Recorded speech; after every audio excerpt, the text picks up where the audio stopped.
America's workforce. Its strength is our nation's success. Join iBuild America podcast as we explore innovative solutions and inspiring stories from leaders and workers shaping America. Discover actionable insights to build a motivated workforce.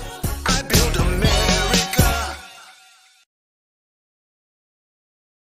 Greetings, everyone. This is Byron Garrett, your host of iBuild America podcast. And this week we have another fantastic conversation with a trailblazer from the southeastern portion of the United States.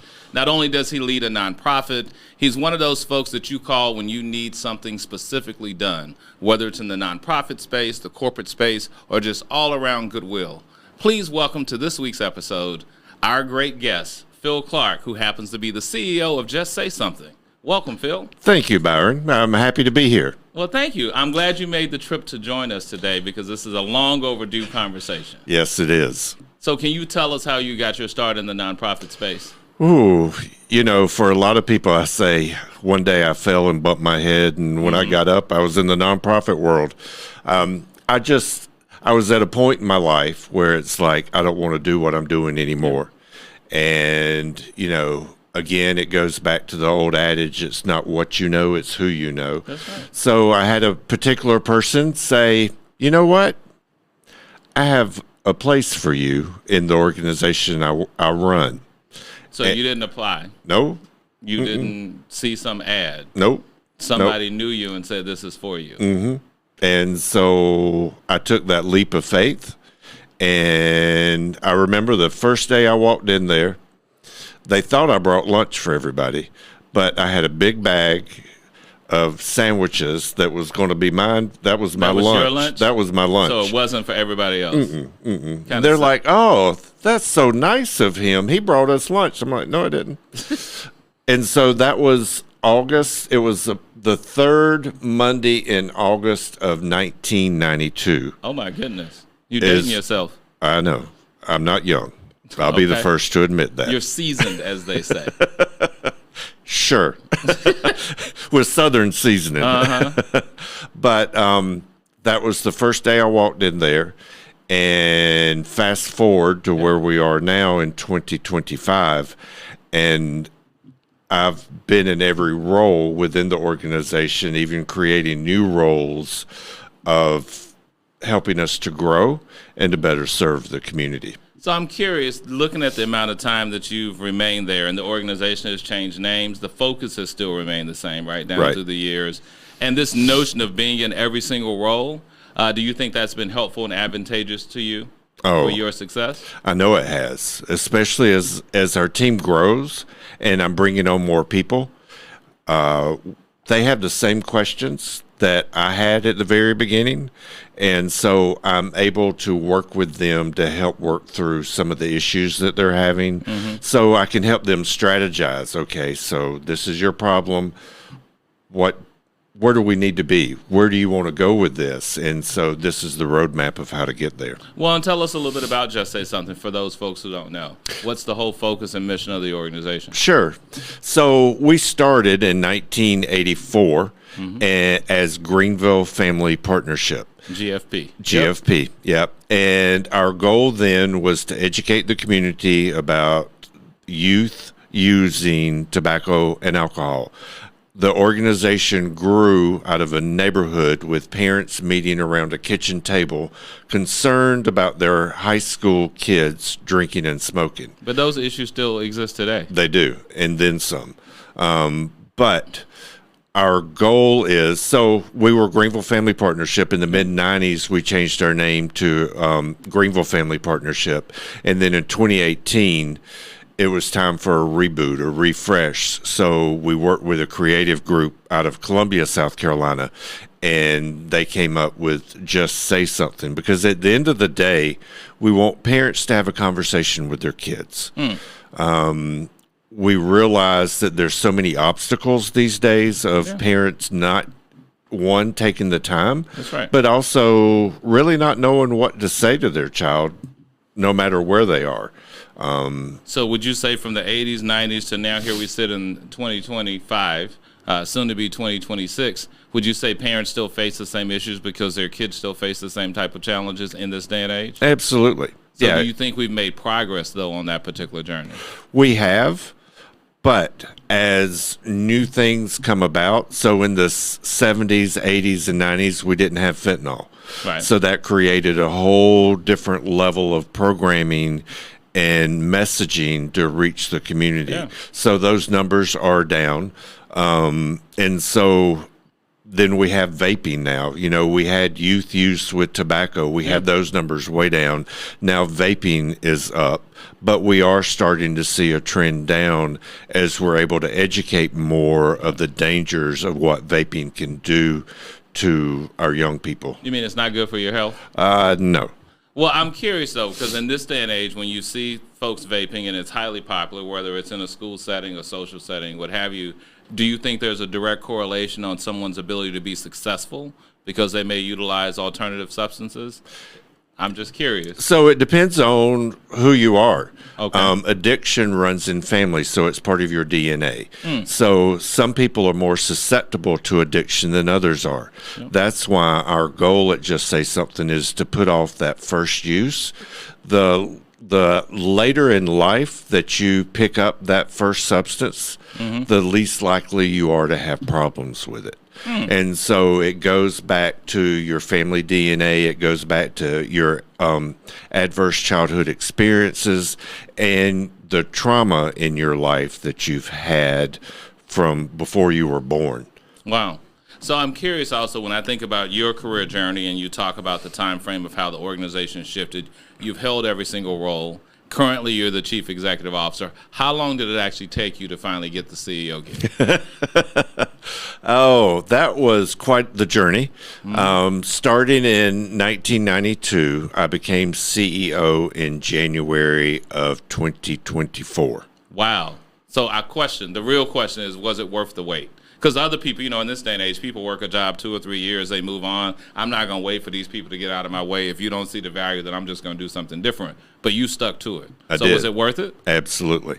How so and why?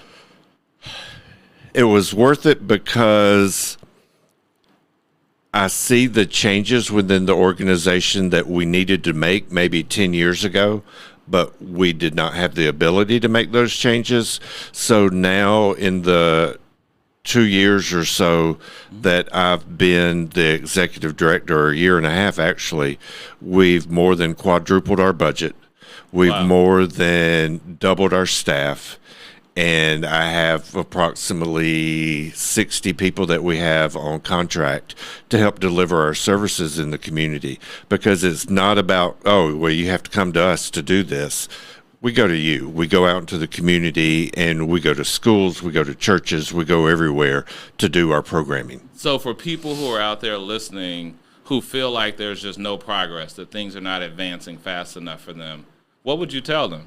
Would you tell them to stick around and wait, or would you tell them, nah, go do something different? I mean, clearly it worked for you, but look how long it took for it to work for you. Right. So again, I think that it depends on the person.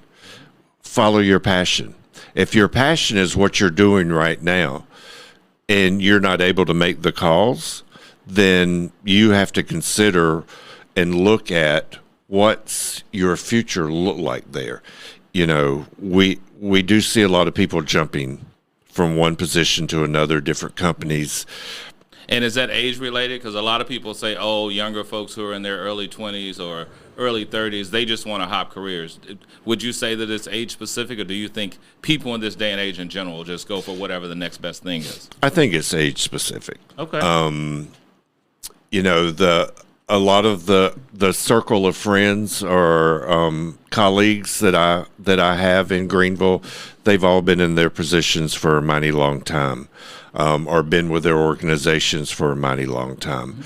And so I think with age does come some wisdom.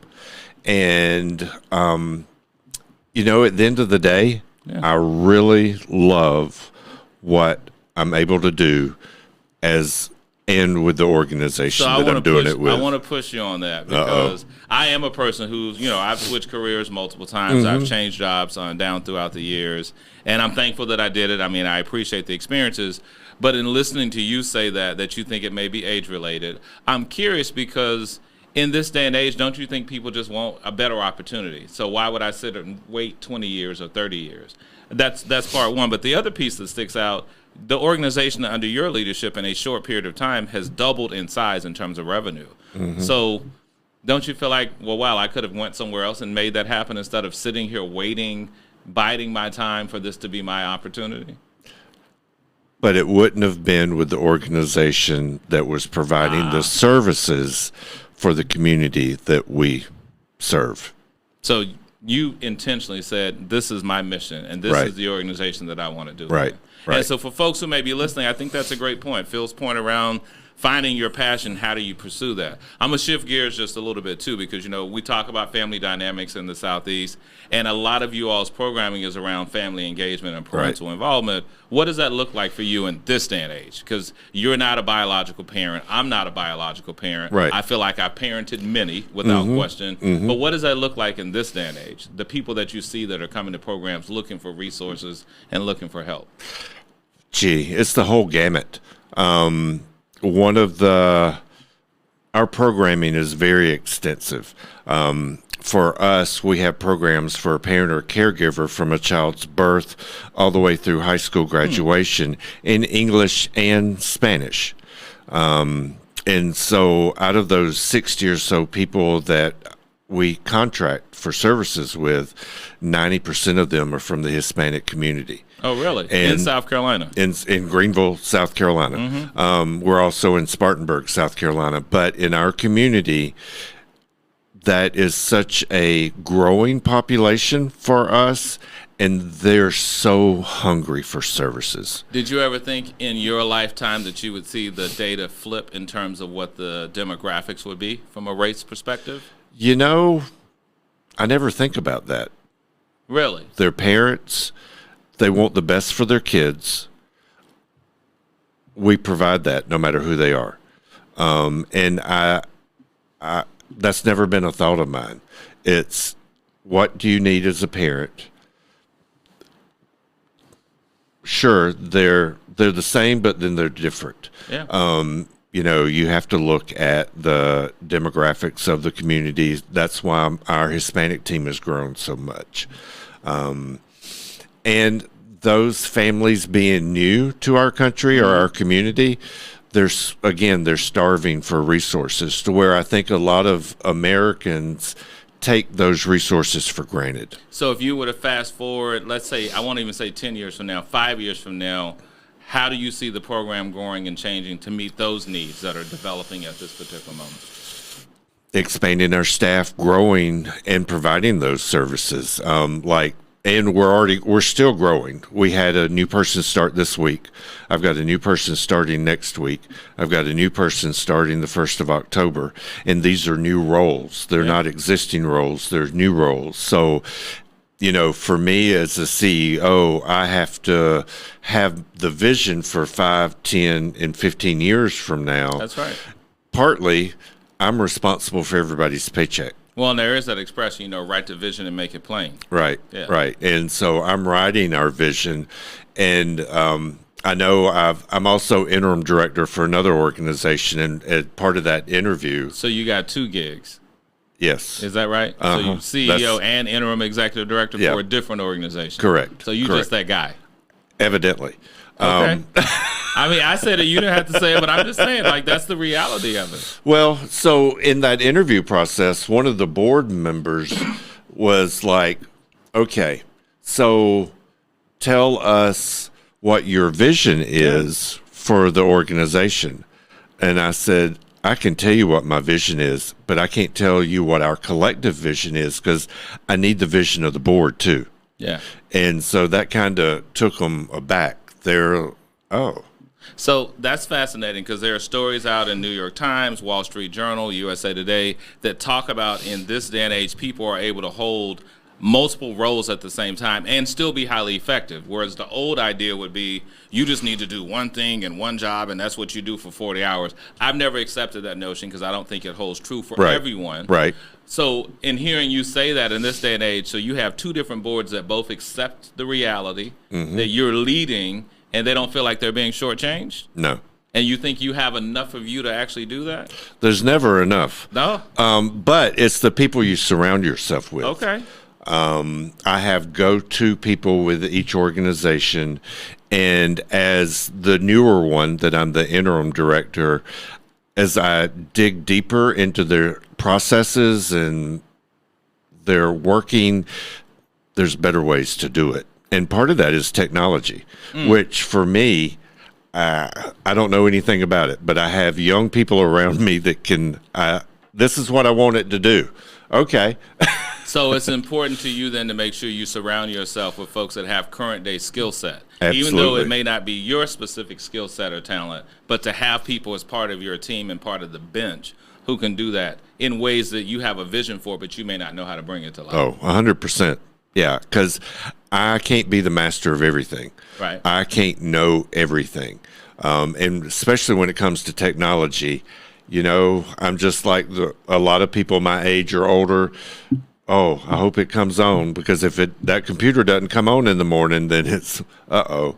Well, most of it doesn't come with any instructions anymore. You just got to power it on and figure it out. That's what they say. Yeah, and I mean, they don't hate come with that. books. Back in the day, they came with a booklet. They don't do that anymore. No, now you have to scan a QR code. Yeah, if you know how to do that. You got to be able to operate a camera to do that. I can do that. Oh, the fact that you know what a QR code is, that's impressive. Well, and so part of that is learning how to reach the younger generation. Right. So we have to make sure that we're using one technology, but we're using all those different mechanisms through social media, QR codes, whatever that message may be, Right. knowing that you have to have multiple avenues with the message to be able to reach the community the In way. this day and age, I think that holds true. And, you know, as we move towards the end of the conversation, obviously the focus of the podcast is I Build America, and it's a seminal question that we ask everyone. How would you say, as Phil Clark, I Build America, ... How do you do that in the work that you do? My team and I build America as we bring families closer together and help them to create that everlasting bond, to have those open and honest and hard conversations that they don't always have, to give them, the youth and the parents, the tools that they need to have those hard conversations about life. I love that. So before we do leave, if you were to say something to a parent, I'm going to have you say it right here in the camera. Okay. What would you tell a parent in this day and age? You don't know what you don't know, but there are resources out there to help you find what you need to know as far as the development and growth of your child. You're very engaged in elementary, a little bit less in middle, and hardly any in high school.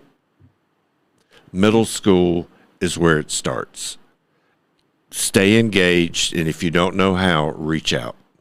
And that's why you would say, just say something. Just say something. At the end of the day, we just want you to have a conversation. So just say something. Well, folks, you heard it here on this particular episode of I Build America podcast with our great guest, Phil Clark from South Carolina. Thank you so much for joining us today. And make sure that you like, share, and subscribe, and also offer a comment or two. And we'll see you on the next episode. Thank you for listening to the I Build America podcast. Please subscribe, share, and comment, and be sure to join us next time for more insights and inspiring conversations on building a powerful American workforce. I Build America, building workforce success one podcast at a time.